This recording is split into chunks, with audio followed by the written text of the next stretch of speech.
asked me a really great question. I found out my husband was bragging about me. I had an ugly snot swinging cry on a business Zoom meeting. Fortunately, this time there was only 3 people there to witness it instead of the last time it happened when there was a room full of 400 people. No, I mean, if that's not progress, I don't know what is. Want to know how all of this is a great thing and why you should even care? I hope you've got your beverage because today I'm spilling the tea on today's show. Hi there, I'm Carla White. I'm the host of Permission to Play show, and I'm your spark igniter for turning exhaustion and overwhelm into fulfillment, fun, and joy. Ready? Let's play.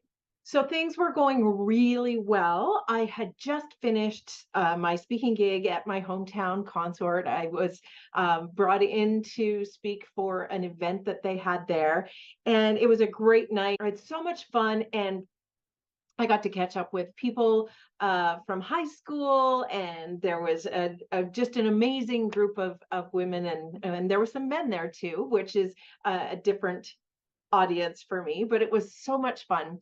And when I got back to my hotel room that night, that was kind of when things started to go a little bit differently. But I want to talk about that night specifically. So that night, people were looking for comedian Carla. That we had titled it that we titled it Find the Fun Faster. And so a lot of them were coming expecting that, but I'd actually been hired, and it wasn't a bait and switch. I'd been hired to talk about mental health and how to find the fun faster when we're completely surrounded by crisis and chaos and all the things that are happening in this world today, and to let them know that they're not alone. And so it's not something that I talk about often, about my history with mental illness, and I was treated for depression for 10 years. I do have a bit of a perfectionism, high functioning anxiety that I worked through for many years, and I started to live my life with the proverb, the body heals with play, the mind heals with laughter, and the spirit heals with joy. So you'd think that I'm always talking about fun and joy and laughter and all of that. And that's true. That's the place that I'm most comfortable in. That's where I want to stay. But I got a little bit vulnerable, and I started to talk more about the emotions and what's going on for all of us right now. So I talked about that other stuff, the drama, trauma, and shitastrophies, and how some of the things that had happened for me and how I moved through them. And it wasn't always about the play, joy, and laughter. I usually did it the hard way, which I started to realize that there was a point at which that I had this belief that it had to be hard. I had to work hard, all of this, that I actually healed some of those beliefs in order to get to the fun and joy and play and laughter. And it all comes down to managing our energy. So right after that speaking engagement, I was on a high, and I got back to my hotel room, and there was about 6 or 7 messages there on my phone that I looked at, and not great messages. So some of them, it was dealing with some little bit of drama that was going on. And one was that I got word that a very dear friend was having a major health crisis. And that kind of started I felt a complete and total sort of deflation of that energy. And that honestly started a bit of about a 10-day stretch where there was news of, I think I totaled it, it was like 8 deaths in that next 10-day stretch of people that I knew and loved, and some were loved ones of friends of mine. I had another friend disclose that they had a health challenge as well. So I'm surrounded by this energy of sadness and just grief. And what I know about the grief storm is that when it first starts out, it's like a tsunami of emotion and energy that knocks you off your feet and completely tumbles you around. And I was actually, I'm I've done this before. I've been through it, and I was a little bit caught off guard because it just seemed like there was all of this coming at me, and I wasn't. I have a daily energy practice, and I was doing that, but then I got sick, and I haven't been sick in probably about 5 years, and I'm 100% about the whole mind body connection. And I recognize that, okay, well, I've got some stress and grief and things that are coming up that I'm clearly not processing and moving through. And then, so there was a time period where I missed 3 Christmases in a row because I had bronchitis or pneumonia. And that when I started doing this work and energy clearing and working with my emotions and kind of healing a lot of the beliefs and thoughts and issues that were going on, I didn't get sick anymore. But here I was, all of a sudden, I'm sick. So fast forward, I'm going through this and I'm reaching out. I'm doing, I'm doing all the things. I saw my naturopath. I did some energy healing work with a practitioner and did kind of all the things. And then I showed up on this Zoom meeting. Now, one of the things that in this Zoom meeting was that it was a program that I'm in. It was about visibility online. I hadn't been doing the work because I've been kind of shut down, checked out. I not checked out, but really just recognizing I needed a pause from that program to be able to look after myself with all of the things that were going on. But I decided, okay, you know what? I'm going to show up. Even though I haven't got the work done, I'm still going to show up. The thing was, I had just come from a doctor's appointment where I got some news that I was kind of reeling from. And I'm going to be fine. And there's some things that I've got coming up that I need to attend to. So I hit the emotional wall. And it was when I was in this space that it started off with just a few, there was some kindness shown towards me. And so then I started with the tears, and then it was a full on snot swinging cry, ugly cry, because I don't cry pretty. I'm like ugly snot swinging. And it was probably well, I know that it was exactly what I needed. I needed that release because I had kind of been holding myself together for quite some time as I was going through all of this. In fact, it was at book club, I was telling them about how I completely forgot that there was a person, a good friend of mine who was a part of our book club when we first started it. And I was like, I don't remember her even being there. And one of Sandy said to me, she goes, so are you under a lot of stress or something? And I'm like, oh, no, I just have all of these these friends that are going through health crises, and there's been a lot of death, and no, I'm good. I probably just need a good cry. But I didn't take it. I didn't do it. I didn't follow my own advice about feel your feelings. And so I proceeded to just carry on. And what I do know is what we resist persists. And so that energy had been building and building and building, and it needed a release. And I chose to release it when I was in what I deemed to be a safe space, which is people who I had gotten to know, I trusted, and that was just the moment that it came out. And there was a time in my life when I would be absolutely devastated if somebody saw me ugly cry. The last time I did it was after my niece's death in 2014, and I went to a work thing, and I completely had my emotional breakdown in front of 400 people. It's the most cathartic, amazing experience to be able to be in a place where you can feel safe enough to show up and show your vulnerability.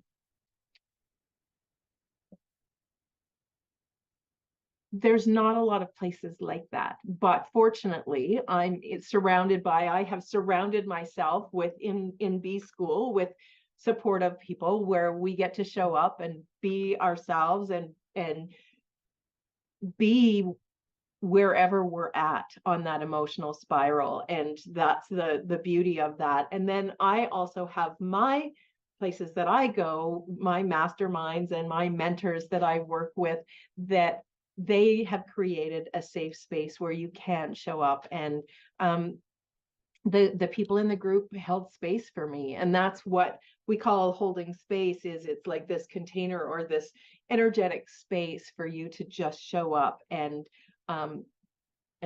be where you're at in that moment, and not with the intention of fixing anything, because there's nothing broken. It was just a moment where it all kind of had been adding up. So it's not something that I recommend. However, it is something that I've learned how to do and be okay with. And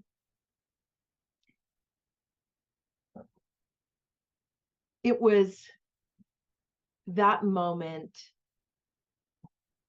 that I realized I need to talk about this more. I need to talk about what it looks like, because when I'm talking about play and joy and laughter, that doesn't feel real. Like I have this whole POV about PVO, positive, it's point of view about positive vibes only. When we have this idea that it can only be play and joy and laughter and all and positive, and you need to shift your mindset to only be positive and think positive thoughts, when in reality that's not what the human experience is all about. We do have the drama, the trauma, the sadness, the fears, the scared, all of these things that come up. And it's about processing them and feeling them in order to move through them. And that's the part that I'm really good at helping other people do. Less good at helping myself do it sometimes, but that's why I have mentors and safe spaces for me to land, to go and be surrounded. I have my people that I call when I need to I need to talk, I need to just sit and cry, and I'm that person for others. And it's one of my greatest honors to be able to walk people aside people and help them with their emotions. I figured I might get emotional. So you might be thinking, what has this got to do with me? And that was the other thing I wanted to tell you was about the story about when I got the question. Shifting gears here a little bit. I was out kayaking with my husband's co-worker, and so that clearly not recently, but this is when I got the question, and it seemed fairly relevant for what I'm talking about. And he said, Carla, how is it that you're so happy all the time? Like you're funny and we're just, every time I see you, you have such a good time and you're so happy. And I said, Arun, it wasn't always this way. Ask my husband, he'll tell you. There was times when there was a lot of drama, and there was a point when I was the angry housewife, and he actually said to me, yeah, you know what? I asked Stuart about that, and he said, Carla is very good in a crisis. You don't need to worry about her. She's got it. She'll handle it. She's very good. Which I was a little surprised, because that's like my husband bragging on me, giving me a compliment, and which, you know, it's good to know. I did tell him that he needs to tell me these things sometimes instead of bragging to other people about me, but that's a different story. But then as our conversation went on, and I told him, listen, I've done a lot of work. I've done a lot of healing work. I've done a lot of energy work. I've done these things to be able to get to being mostly happy and joyful. Not that the other emotions aren't there, because when we say that, oh, it's only the good emotions, it's discounting a part of who we are, which is human beings that have all of these other emotions like sadness and fear. And so I said, I've done a lot of healing work, and for myself, and that's what I do for others, is help them to do their own healing, because I can't heal you, but I can create the optimum setting, and I can be a guide for you to heal yourself, to feel your own magnificence, be your own resource. But we're not meant to do it alone. We need to have other people support us in that journey. Anyway, so he said, how do you know when you need to do the work, or how do you when you need help? And he was asking for a friend. But it was that moment of, yeah, it took me a long time to reach out and ask for support. And some of that had to do with the beliefs that I had that, if I had emotions, that meant that I was weak. If I started to show my emotions or try to deal with them or go into them, then like it would be too overwhelming, and I wouldn't be able to navigate that. Pardon me. And there was also sort of this point of, I didn't want to be judged. I didn't want to be judged for some of the things I had guilt and shame around, and I didn't want to like share that with other people. And what I know to be true is that no one will judge you harder than you judge yourself. Like, I used to think that, oh, my husband judges me all the time, and it's like he's a mere amateur compared to how well I judge myself. Some I'm working on. But it also comes down to, we've spent so much time as women in this needing to prove ourselves and improve ourselves, and we don't actually really know. Someone said to me the other day, I don't know what I need. I don't know what I want, and I don't know what I need, and I certainly don't know how to ask for it. And that's one of the things that we work on. It's actually one of the classes in B School, is how to ask for support. And right now, what I'm offering to you is, I know that there's women out there who are stressed, who are struggling, who are going through, they are in the grief, what I call the grief storm right now. There's a lot of energy around the holidays coming up, and it's not happy for everyone. In fact, part of the reason that I'm wearing purple today is that December 2nd is my niece Cassidy's heavenly birthday now. In 2014, Cassidy was tragically killed in an accident on our Christmas vacation. And December 2nd was her birthday, and we always honor and celebrate Cassidy's memory by wearing purple, which was her favorite color. And I once did a Facebook Live on how to find the joy in the holidays again.